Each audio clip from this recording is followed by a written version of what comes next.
இன்று நாம் அடுத்த வசனமாக பார்க்க இருப்பது திருக்குரானில் 2வது அத்தியாயம் வசனம் 7வது வசனத்தை பார்ப்போம். முதலில் வாசித்து கொள்ளலாம். அல்லாஹ் அவர்களின் இதயங்களிலும் அவர்களின் செவி புலன்களிலும் முத்திரையிட்டு விட்டான். இன்னும் அவர்களின் பார்வை மீதும் திரையிருக்கின்றது. மேலும் அவர்களுக்கு கடுமையான வேதனையும் உண்டு என்று இந்த வசனத்தில் நமக்கு கூறுகின்றார். அதாவது ஒரு மனிதன் தொடர்ந்து உண்மையை மறுத்து தீமையையே செய்து கொண்டிருக்கும் போது அவனது சிந்திக்கும் மற்றும் கவனிக்கும் திறன் எப்படி முடங்கி போகிறது என்பதை இந்த வசனம் நமக்கு மிக தெளிவாக விளக்குகின்றது. அதாவது இறைவன் தானாக முன்வந்து யாருடைய இதயத்தையும் பூட்டு போடுவது இல்லை. ஒரு மனிதன் தன் சுய விருப்பத்தால் நன்மைகளை வெறுத்து தீமைகளில் மூழ்கும் பொழுது அவனது இதயம் இயற்கையிலேயே, அதாவது இயற்கை என்பது இறைவனுடைய கை, உண்மையை ஏற்கும் தன்மையை, நம்முடைய மனம் உண்மையை ஏற்கும் தன்மையை இழந்து விடுகின்றது. இதையே முத்திரை என்றும் திரை என்றும் இந்த வசனம் நமக்கு குறிப்பிடுகின்றது. இந்த வசனத்தில் மனிதன் முதல் முறை ஒரு தவறு செய்யும் போது அவனது மனசாட்சி அவனை உறுத்துகின்றது. அது தவறு என்று அவன் மனம் அஞ்சுகின்றது.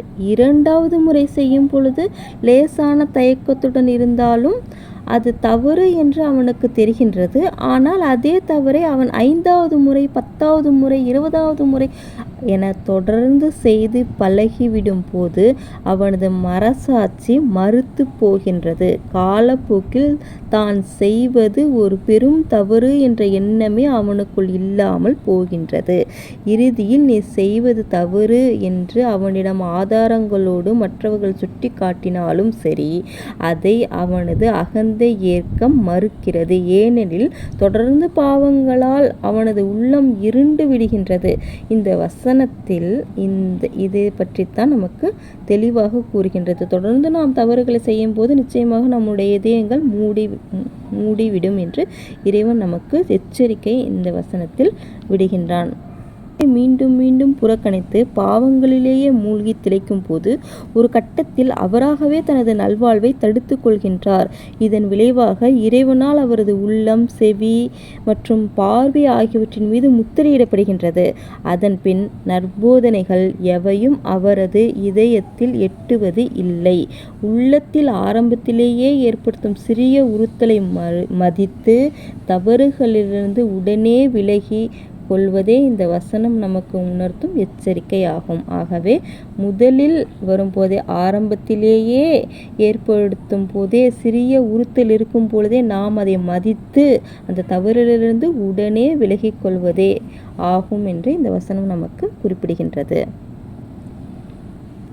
இது தொடர்பான வசனங்களை நாம் பார்ப்போம். இப்பொழுது 83வது அத்தியாயம் 14வது ஆயத்தை பார்க்கலாம். தங்களின் செயல்களால் இதயங்களில் துரு ஏறிவிடுதல். அப்படியல்ல, அவர்கள் செய்து கொண்டிருந்த தீய செயல்கள் அவருடைய இதயங்களின் மீது துருவாக படிந்துவிட்டன. அதாவது இந்த வசனம் நமக்கு என்ன விளக்குகின்றது என்றால், ஒரு மனிதன் தொடர்ந்து தார்மீக நெறிகளுக்கு முரணான காரியங்களை செய்யும் பொழுது அவனது இதயத்தில் கரை படிந்து அது துருப்பிடிப்பது போல் ஆகிவிடுகின்றது. அதன் பிறகு அவனால் நன்மையை நன்மை என்றும் தீமையை தீமை என்றும் பிரித்தறிய முடியாமல் போய்விடுகின்றது என்று இந்த வசனம் நமக்கு கூறுகின்றது. அதாவது அடுத்த வசனமாக இது தொடர்பான வசனத்தை பார்க்கலாம். அதாவது 2வது அத்தியாயம் 88வது வசனத்தை பார்த்தால், உண்மையை ஏற்க மறுப்பதால் இதயம் மூடப்படுதல். இதை பற்றி தான் இந்த வசனம். உண்மையை ஏற்க மறுத்ததால் இதயம் முடிகின்றது இந்த வசனத்தை நமக்கு பார்க்க போகிறோம். அதாவது இன்னும் அவர்கள் எங்கள் இருதயங்களில் உரையிடப்பட்டுள்ளன. அதாவது நீர் கூறும் போதனைகள் ஏற்க முடியாதவாறு உரையிடப்பட்டிருக்கின்றன என்று கூறுகின்றார்கள். அப்படியல்ல, அவதூறு பேசியதன் காரணமாக அல்லாஹ் அவர்களை சபித்து விட்டான், தன் அருளில் இருந்து தூரமாக்கி விட்டான். எனவே அவர்களின் மிக சிலரே நம்பிக்கை கொள்வார்கள் என்று இந்த வசனம் நமக்கு சொல்கின்றது. இது எப்படி என்றால், மனிதர்கள் தங்களின் பிடிவாதத்தால் தங்களுக்குள் ஒரு தடை ஏற்படுத்தி கொள்கிறார்கள். அந்த பிடிவாதம் தான் அவர்களுக்கு தடையாக இருக்கின்றது. சத்தியத்தையும் நல்லொழுக்கத்தையும் கேட்கவோ புரிந்து கொள்ளவோ அவர்கள் தயாராக இல்லாததால் அவர்களது இதயங்கள் உறைந்து போன நிலையை அடைகின்றது.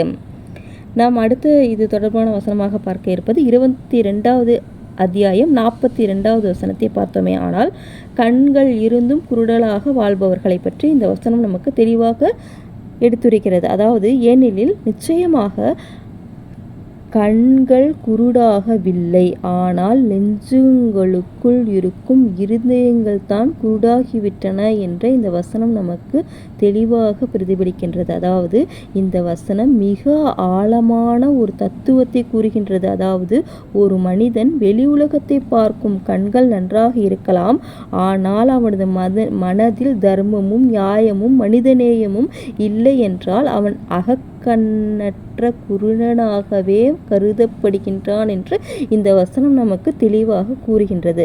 நாம் அடுத்த வசனத்தை பார்த்தோமே ஆனால் 7வது அத்தியாயம் 179வது வசனத்தை பார்க்கலாம். அதாவது இதில் அவர்களுக்கு இதயங்கள் இருக்கின்றன, ஆனால் அவற்றை கொண்டு அவர்கள் புரிந்து கொள்ள மாட்டார்கள். அவர்கள் கண்கள் இருக்கின்றன, அவற்றை கொண்டு அவர்கள் பார்க்க மாட்டார்கள். அவர்கள் காதுகள் இருக்கின்றன, அவற்றை கொண்டு அவர்கள் கேட்க மாட்டார்கள். அவர்கள் கால்நடைகள் போன்றவர்கள் என்று இந்த வசனம் நமக்கு கூறுகின்றது. இது சுருக்கமாக சொன்னால் இந்த வசனம் எதை பற்றி கூறுகின்றது என்றால், மனிதனுக்கு இருக்கும் மிக உயர்ந்த பண்பு அவனது சிந்திக்கும் திறனாகும். தன் பேராசையினால் அந்த திறனை பயன்படுத்தாமல் மனசாட்சியை கொன்று வாழ்பவர்கள் விலங்குகளை போன்ற நிலைக்கு தள்ளப்படுகின்றார்கள் என்று இந்த வசனம் நமக்கு எச்சரிக்கின்றது. சுருக்கமாக சொன்ன போனால், திருக்குரானில் இந்த வசனங்கள் அனைத்தும் ஒரே தார்மீக உண்மையைத்தான் வலியுறுத்துகின்றது. அதாவது இறைவன் யாரையும் கட்டாயப்படுத்தி வழி கெடுப்பது இல்லை. மனிதன் தன் சுயநலம், அகந்தை மற்றும் தொடர்ந்து தவறுகளால் தனக்குத்தானே நல்வழிக்கான கதவுகளை அவர்களே மூடிக்கொள்கின்றார்கள் என்பது தான் இந்த வசனங்கள் நமக்கு மிக தெளிவாக கூறுகின்றது. மேலும் சில இது தொடர்பான வசனங்களை நாம் பார்க்கலாம். அதாவது, தன்னுடைய சுய இச்சையே தன் தெய்வமாக ஆக்கி கொண்டவனை நீர் பார்த்தீரா? அதாவது அல்லாஹ் அறிந்து அவனை வழிகேட்டில் விட்டு அவனது செவிப்புலன் மீதும் இருதயத்தின் மீதும் முத்திரையிட்டு அவனது பார்வை மீதும் திரையை ஏற்படுத்தி விட்டான் என்று 45வது அத்தியாயம் 23வது ஆயத்தில் சொல்கின்றான். அதேபோல் 83வது அத்தியாயம் 14வது ஆயத்தில், அப்படியல்ல, அவர்கள் செய்து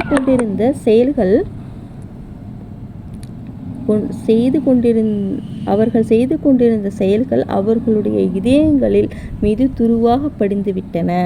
மதங்களை கடந்து பொதுவாக நாம் எடுத்துக்காட்டோமென்றால், மத கோட்பாட்டுகளை தாண்டி மனித உளவியல் மற்றும் அன்றாட வாழ்வின் அடிப்படையில் இதை எளிதாக புரிந்து கொள்ளலாம். அதாவது பார்க்க போனால், புகைப்பிடிக்கும் பழக்கம், அதாவது ஒருவன் முதலில் பிடிக்கும் போது அவனது உடல் இருமல் மூலமாகவோ அது தவறு என்று எச்சரிக்கும்.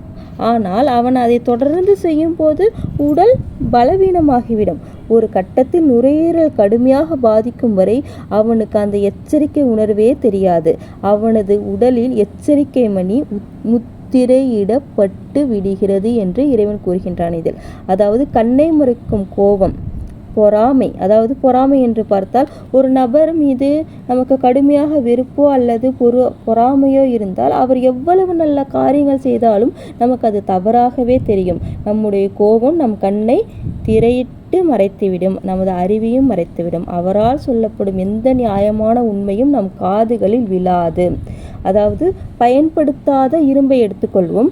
அதாவது ஃபார் எக்ஸாம்பிள், ஒரு இரும்பு கதவை நீண்ட காலம் பராமரிக்காமல் பூட்டியே வைத்திருந்தால் அது துருப்பிடித்து, அதாவது துருவே ஒரு முத்திரை போல மாறி அசைக்க முடியாதபடி இறுகிவிடும். அதுபோல மனித மூளையும் இதயமும் நற்காரியங்களுக்கு பயன்படுத்தப்படாத போது அது இறுகிவிடும். சுருக்கமாக சொல்லப்போனால் இந்த வசனம் நமக்கு எதை குறிக்கின்றது என்றால், நன்மைகளை தொடர்ந்து புறக்கணிக்கும் எவருக்கும் காலப்போக்கில் நன்மைகளை அடையாளம் காணும் திறனே அற்றுப்போய் விடுகிறது என்ற இந்த வசனம் எச்சரிக்கின்றது என்று இந்த வசனம் நமக்கு தெள்ள தெளிவாக தோலுறுத்தி காட்டுகின்றது இந்த வசனம்.